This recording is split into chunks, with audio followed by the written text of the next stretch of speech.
because it's a laptop. Oh, it sure does, don't it? All right, well, good Saturday morning to everybody. We're back here again on Sports Chat. I'm Herman Thomas, and here's my partner in crime, John. What's going on with you this weekend? What's going on, my friend? Just enjoying a great weekend, a great week of sports, actually. Yeah, good week. Yeah, let's get it. So, did you watch the Final Fours, both the women and the men? I did. And I'll be perfectly honest with you, man. I enjoyed the women's final. I did. It was. I actually got out of church. I was like, oh, I gotta get home so I can watch the so I can watch the final. And so I got, came in and pretty good game. LSU a little tougher inside than Iowa was, of course. Yeah.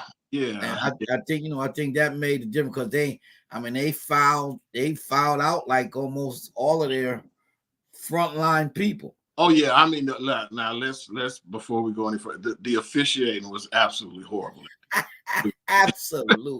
I think what do they call, like 37 fouls? Yeah, it was like I think it was like 40 or something like that. Yeah. It was a terribly officiated game, but in terms of, and this is not something that you typically will see with the women's game. Their ratings, first of all, it was the most watched game ever. Yeah, it was 9.9 million. 10 million people. That's unheard of for women's basketball. Yeah, well, that's unheard of. Unheard of. Shout out and props to them for raising their level of marketability. I mean, you had two premier athletes in Clark and Angel Reese. John, I was actually kind of surprised by that.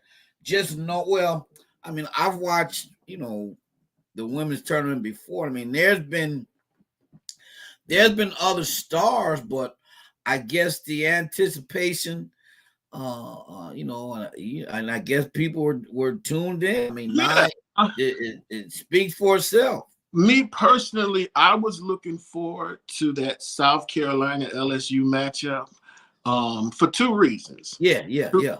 And I had kind of reasons for both sides. I wanted to see, number one, if South Carolina would be able to finish that undefeated season. Yeah, exactly.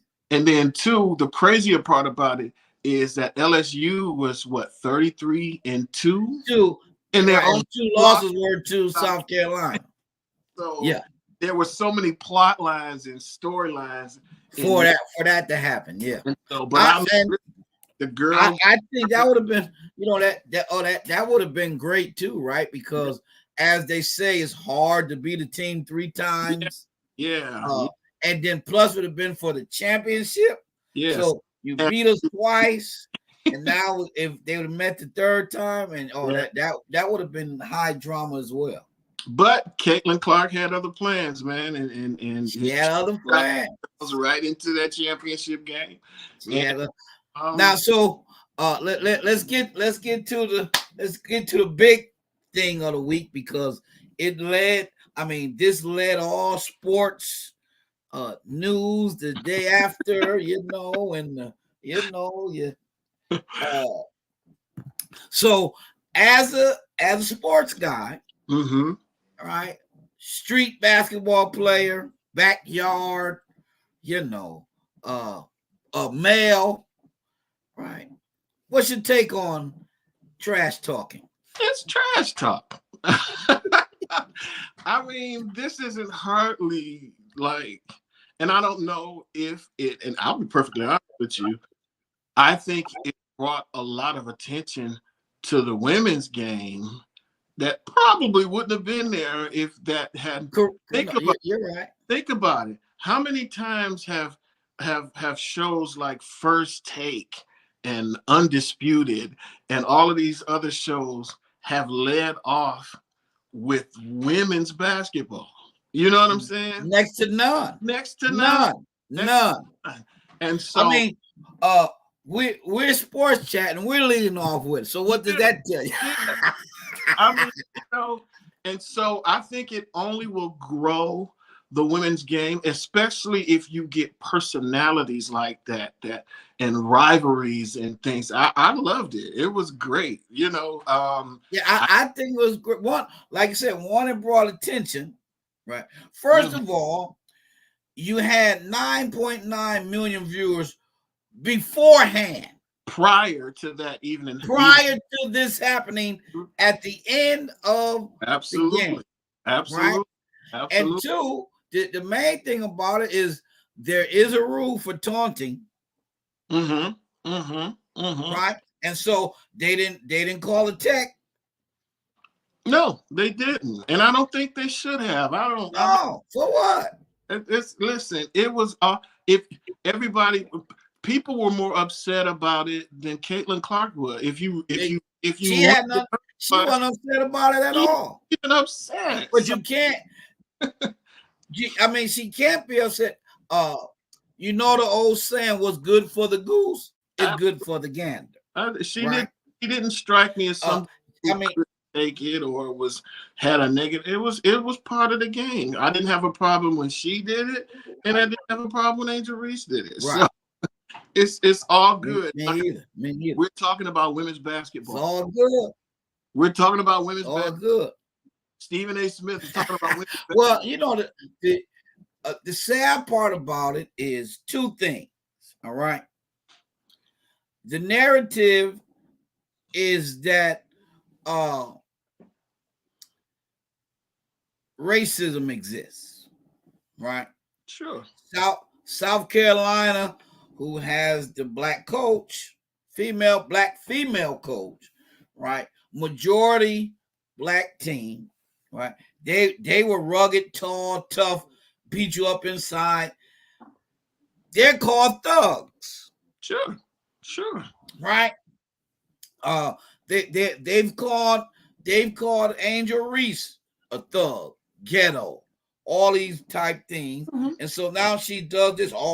She's trying to show up. But again, when Caitlin does it, she's a hero. Spunky, right? Spirited, right? Ready to take on it. One man, so gets all of her players involved. Such a leader, right? Yeah. And so we're always coming in contact, and I'm sick of it myself. With these double standards. Yeah, it wasn't surprising to me at all. If you're asking me, does the double standard exist? Of course, we know that it exists. But I think they responded to it in the best way you can. Just win. Listen. Hey. The game. So when you win the game, the opposing team or the opposing fans or whoever, you don't get to dictate how somebody gets to celebrate. And it's all is part of our emotions, right? Yeah. I don't think, again, is there implicit racial bias? Of course there is. That's the only reason why Jill Biden wanted to invite the losing team. The losing team. We'll talk about that too.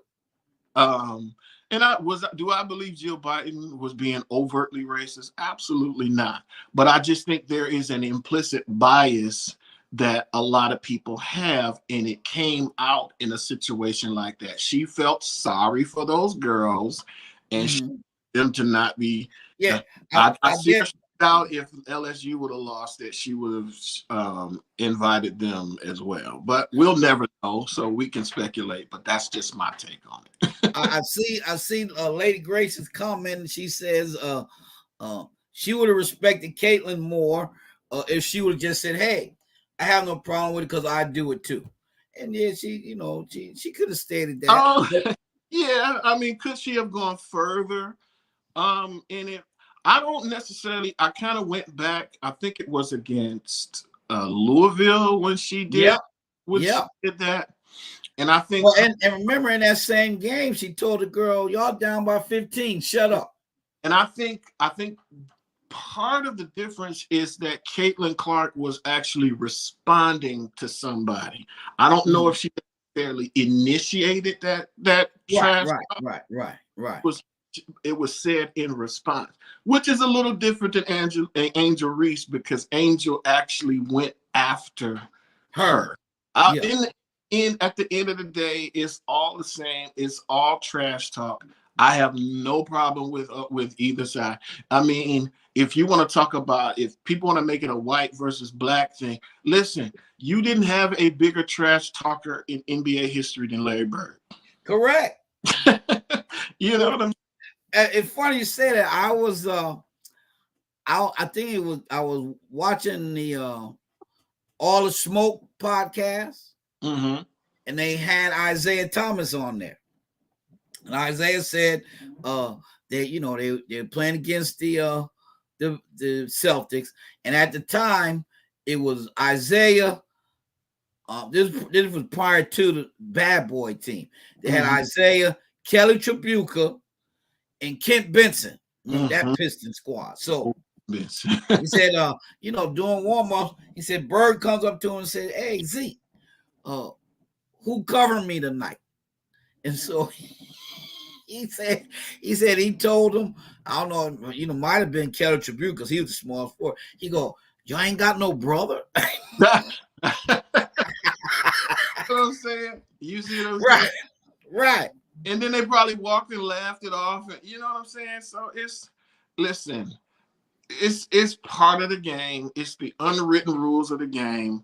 And at the end of the day, I mean, I grew up playing playground basketball. Correct. And if you want to hear some trash talk, you get on one of these neighborhood playgrounds. It's more of that going on than good basketball. Exactly.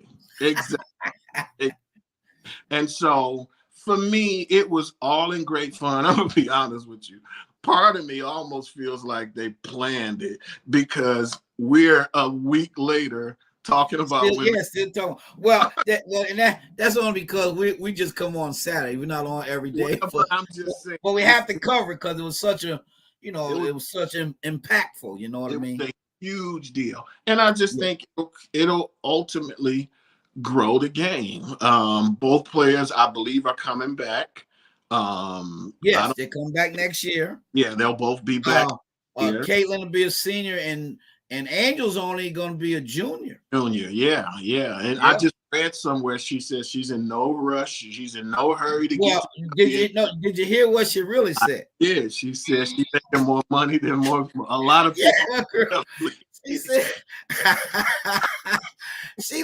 she threw it out there, man. She said, "I'm making more money now than some people that's in the league." In the league, that name, image, and likeness, that NIL. Now, John, let me ask you this: with that NIL, especially on the men's side, these guys are free agents now. Pretty much. Well, and so here's the thing people don't understand probably is that scholarships are year to year for everybody, right?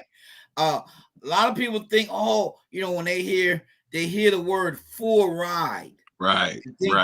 I think they encompass that full ride as meaning 4 year full ride. Yeah. No, it's every year. So. And so with that said, now with this transfer portal where you can transfer, right? And you can do it every year and still be eligible to play. You don't have to sit out a year any longer. Yep. Right. Yep. And so you take a guy I just saw, as of yesterday, Caleb Love. Yes, sir. Right. Yes, sir. It's transferring to Michigan. Right. Come on, the blue. So now here's a kid who, his first year at North Carolina is okay. But every year they've been talking about him leaving, going to the NBA. But he stayed, came back his sophomore year, Carolina. They played so to the end, and they made that run last year in the tournament. He played well. Now, to me, as a Carolina fan, he's one of those guys who's up and down. Mm-hmm. One day you're like, yo, this kid is great. In the next game, you're like, man, what is he doing? Right. Right. It just, but again, he was impactful. You know his name. Mm-hmm. Mm-hmm. Right. And so he normally transfers used to be where a kid would go from a smaller school to a bigger. But now Right. you're going to big universities. I'm Right. leaving North Carolina to go play for Michigan. Right. So that's what we have now. Yeah, I think with the addition of both the transfer portal and NIL, you basically created a pro style system in college where it's basically free agency and to the highest bidder. Do I think that the NCAA, I'm fine with players being paid. I remember when members of the Fab Five would complain about their jerseys. They would walk into a Foot Locker or a Dunham Sports, and their jerseys were the top selling jerseys in the country, and they were walking around with pennies in their pockets. So I don't necessarily have a problem with the concept. I do believe that there should have been a few more safeguards in place. How they went about it, you mean? Went about it. I don't necessarily think it was the most prudent way for them to go about it. But in terms of being paid, I'm fine with that. But you've created, especially with that transfer portal, you've created basically college pro style free agency in college, and Caleb Love is a prime example where you can go from a great program to a great. I mean, obviously Michigan isn't on the level in terms of legacy program. Right, correct. I know, but it's still, with still, as you're saying, a power team in a power conference. Absolutely. You're going from the ACC now to the Big Ten. It's not like you're coming from the MAC to the Big Ten. Absolutely. You're going from one power conference. Listen, and I don't know if you know too, I hear that Baycott which is trying to recruit Dickerson to come. Yeah. Wouldn't that be funny? That would be funny. I mean, it'd kind of be somewhat like a trade kind of. Yeah, pretty much. Yeah. Pretty much. And so I'm okay with it. I think a few more safeguards because now you basically created bidding wars for college players. Well, do you think down the line the NCAA will get involved with far as because right now, like you're saying, a lot of the other major sports have like salary caps and all that kind of stuff. You think they'll try to cap these NILs? Probably. I do, and it's kind of hard to do hindsight because the horse is kind of out of the barn now. The toothpaste is out of the tube. It's kind of hard to get it back in. But it will all seem so reactionary now, where they should have gotten out in front of it when it was introduced. But we'll see. I mean, I think it's forever changed the landscape of college sports to the point where I don't necessarily think you can call them amateur. No, you can't. Well, are they still required to pass classes? I mean, I would hope so. You're enrolled in school. I mean, you still have to maintain a certain amount. But how many of the star players actually? Well, and so here's my thing, because it just seems so easy for these sports guys to transfer, if you know what I mean. Not that easy for you and I. Yeah, yeah. I mean, coaches could leave, and Oh yeah, well, and I have no problem with that either. I mean, I uh, mean, because at the end of the day, it's business, and for yeah, them, it never made it's their livelihood. it never made sense for me for a coach to be able to to leave a program and immediately go and get another job. But an athlete, if they want to transfer, they have to sit out a year. That made no sense. I just Listen, sure that the my solution is not creating another problem. I think well, my greatest fear has always been uh that every athlete is not on the same level, right, right. right? Even the, even the ones who would leave school early and pursue professionals ball or whatever. Um, and so with this, why the transport port seem like so easy, I think even now, even your kids who should be focusing on getting their degree are Mm-hmm. going to lag behind because of the portal. I'm not getting no time because what it boils down to, I'm not getting any playing time. I'm going somewhere else. You know that, and because it's so easily done. You know, because I think like even North Carolina, they've had like 6 transfer guys off Mm-hmm. their team, and 4 of them didn't get no playing time as it was, so that's why they're leaving. Yeah, well, look at the girls who just won the national championship. Yeah, LSU. They had 9 players, They've nine. had 9 Players. players. Yeah. I And I mean, think they have 4 transfers come in just this year and they yeah, won the championship. it's opened up an NBA style of player empowerment. Yeah.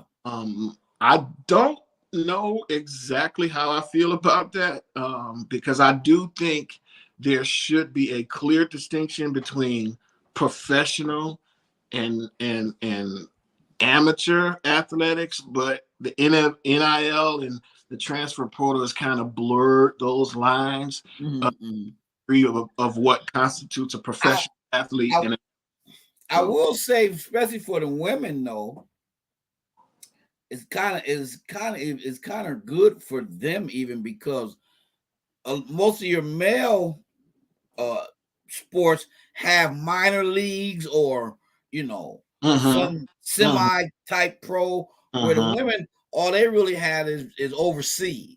mm-hmm, mm-hmm. You know, and Yeah, no yeah, nobody, and I'm quite sure there were some over the course of years, but nobody nobody really left school to go play overseas. They right. went they went I, after they were done with school. I think that responsibility is on the women to sort of grow their game. Yeah. So players don't have to go overseas to supplement their income because they don't get enough of playing in the WNBA or in, women's athletics. I think the only sport in this country where the women's game is at least or more popular than the men's is tennis. I want to say. Yeah. I And think. they still as well as they get paid, they still don't get paid what the men Yeah. do. I mean, I think uh, who would you rather see, Serena Williams or Well, Roger? I'm gonna tell you now. I've always watched tennis, even back with McEnroe and Jimmy Connors and so. Mhm. Uh, but in the last 20 years, I watched tennis because of Serena and Venus. Yeah, yeah, yeah. They've grown. They've been able to grow their game to Yeah, the point where they are at least on par with men's tennis, and in many instances, the women outshine the men in tennis. And and just think, as well as the Williams sisters did, even endorsements and stuff. Can you imagine if it were 2 American brothers like that? yeah, it would be extremely marketable. But women's tennis, you always have marketable athletes. For every John McEnroe, there was a Billie Jean King or Right. Christy Everett Lloyd and Chris Everett Lloyd, yeah.